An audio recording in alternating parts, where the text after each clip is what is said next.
Hello, everyone, and welcome to the Sea Otter exhibit. My name is Beth, and if you're wondering where my voice is coming from, I'm standing over to the far left-hand side of the mezzanine level, and you are all here with me at a wonderful time, as in just a minute, we are going to be feeding our sea otters.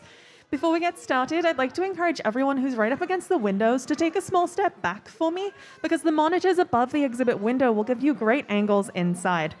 I'd also like to encourage you to all take a look behind you. See if you see any folks in wheelchairs or children who can't see past you so that we can all share the view of these adorable sea otters. Our trainers are heading into the exhibit now for a feeding and training session. What you're about to see is a behind-the-scenes peek at how we take care of our otters. The trainers will each be asking the otters to complete certain behaviors, and when they choose to complete those behaviors, they'll be rewarded with food as a form of positive reinforcement. On the menu today are clam tongue, squid, and shrimp. We have three of our resident otters on exhibit today, Ivy, Rosa, and Selka. Ivy and Rosa you'll find on the far right-hand side, both very blonde, although Ivy on the far right there has blonde that extends further down her chest. And on the left-hand side you will see Selka, who is our most brunette otter. They all have trainers working one-on-one with them, and each of their meals has been pre-portioned into the bucket on their trainer's hips. See, sea otters eat a lot of food, up to 20% of their body weight every single day. And so we have to feed them a lot at every training session. We come out with plenty of food in that bucket. The behaviors that you'll see as part of this feeding and training session are incredibly beneficial in the care of our sea otters, allowing them to become active participants in that day-to-day care. For example, doing something like asking Ivy to swim from one side of the exhibit to the other and follow her trainer means the trainer is able to watch her movement and swimming, and also to make sure that she's out of the way when it's time for the other trainers to do behaviors like this, where Rosa is climbing up on the deck. Asking our otters to climb up on the deck gives the trainers the ability to take a look at their full body. They're also asked to focus on a visual target, just like that one that was being held in front of Rosa. By holding that white ball in front of her and asking her to focus on it, her trainer was able to encourage her to move her head in a certain direction, enabling her to take a good look at her eyes or mouth, and so we can keep these otters healthy.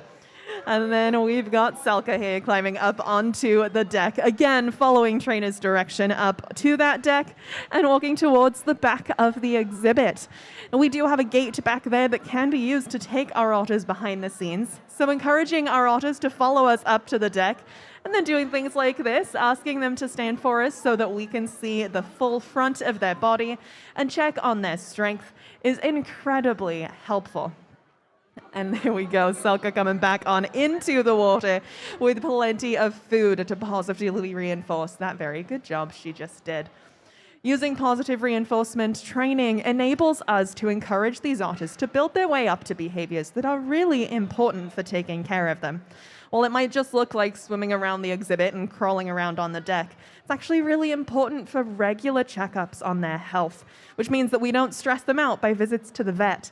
They are used to following our directions, going behind the scenes, which means that we can clean up their exhibit for them every week, or even crawling into kennels so we can take them to visit the vet or behind the scenes.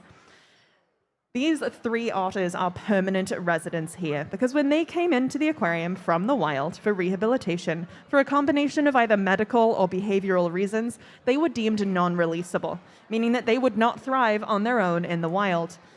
Living here, they serve a couple of incredibly important roles. One of those is as an ambassador for their species. People like you can come and see them up close in a way that you never could in the wild. But the other role they serve is behind the scenes, where all of our resident otters have been able to help us by acting as surrogate or foster mothers. They do that for pups that come into our care, needing to learn all of the necessary skills to be a successful adult sea otter. These otters have all been able to pass those skills along to many young pups, dozens between them, and so we can send those pups back out to the wild. Since this is a threatened species, any individual that we can help get back out to the wild can make a big impact, and these resident sea otters make that work possible. If you'd like to learn more about that program, I encourage you to head to the auditorium later today for Luna, a sea otter's story, which tells you one of the many stories of otters that have been through our program. Now, I mentioned that when we take our sea otters behind the scenes, we can also clean up their exhibit for them. There are a lot of things we might need to clean up. They haven't learned how to clean the windows for themselves yet, so the divers take care of that. But there are often fun toys that we bring them as well, because not all of their food comes to them in the form of feeding and training sessions. We can also give them food inside toys that might look familiar if you have pets at home. Dog toys are built to last, so they work perfectly for our sea otters too. By giving our otters food hidden inside the holes of treats like dog toys, we're encouraging them to do the work of breaking into food without giving them something that they might crack open against our exhibit windows, leaving them so scratched that we wouldn't get a great view after a while. Every week when we take them behind the scenes to that space that Rosa's headed back to right now, we can give them some of those shelled foods while we clean up the exhibit after them. It turns out that crunching through hard shells is not only a helpful way for otters to get into their food, it's also important in keeping their teeth clean. Crunching through hard shells of things like clams helps to scratch any plaque off their teeth. Personally, I'm going to stick with the mint-flavored toothpaste, and I think my colleagues would appreciate the better smelling breath that I have as well. All of these otters are having a great feeding and training session today. If they get to the end of this training session and haven't finished the pre-portioned meal on their trainer's hips, then they'll be given the rest of it to enjoy at their leisure. There will be another feeding and training session just like this later on, because they get multiple every single day. But after every feeding session, there is one thing they have to do, and that's clean up. When you use your chest as a dinner table, it's important to clean it up afterwards, especially when that chest is full of fur that is responsible for keeping you warm in cold water. The water in this exhibit is the same temperature as our touch pools, so if you'd like to feel it, you can head on over there after this. But it is also such a great place for these sea otters to live, because that's where their favorite foods are found. Sea otters have up to 1 million hairs per square inch of fur on their bodies. Now, if you have a pet cat at home, your cat probably has about 1 million hairs on its entire body. So squish all of your cat's fur into a space the size of a postage stamp, and you've got a tiny piece of a sea otter.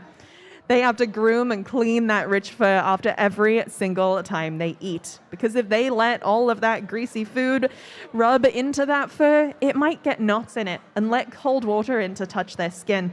It's typically so dense that water can't break through it, and it keeps them nice and dry. Now, our resident sea otters are an amazing representation of their population. But if you haven't been outside to our back decks, I encourage you to head out there at some point today to take a look at them in their natural habitat. I also encourage you to spend some time at the kelp forest. When you see our otters right off the back deck and they dive below the surface, they're diving through the kelp forest to find their food. When you stand in front of our kelp forest exhibit, you're seeing the community that they swim by. They don't eat fish. They are invertebrate specialists, eating anything and everything without a backbone. But the kelp forest is the perfect place for them to get all of the food that they need. Now, Ivy, Selka, and Rosa are just 3 of our resident otters. Our 4th kit is currently behind the scenes doing some important work with our rehabilitation program, and it is so fun to see them all as they've grown up here over the years. But you might be wondering how on earth I can tell them all apart. Sea otters are all unique, just like you and I are, and just like we all have pet dogs that look different. Just like you might have a Labrador and you can tell the difference between yours and everyone else's, but really they all look very similar. The sea otters are kind of the same way. They all are varying degrees of blonde and brunette. Rosa has an incredibly blonde face, so does Ivy, but Ivy's extends down her chest. And Selka is brunette, but she's getting a little blonder with age. See, blondness in sea otters is not just about age, it's also about genetics. And it's so fun to watch all of their different faces and personalities. Now, our trainers have finished up our feeding session for today, and the otters are going to continue being adorable for a lot longer.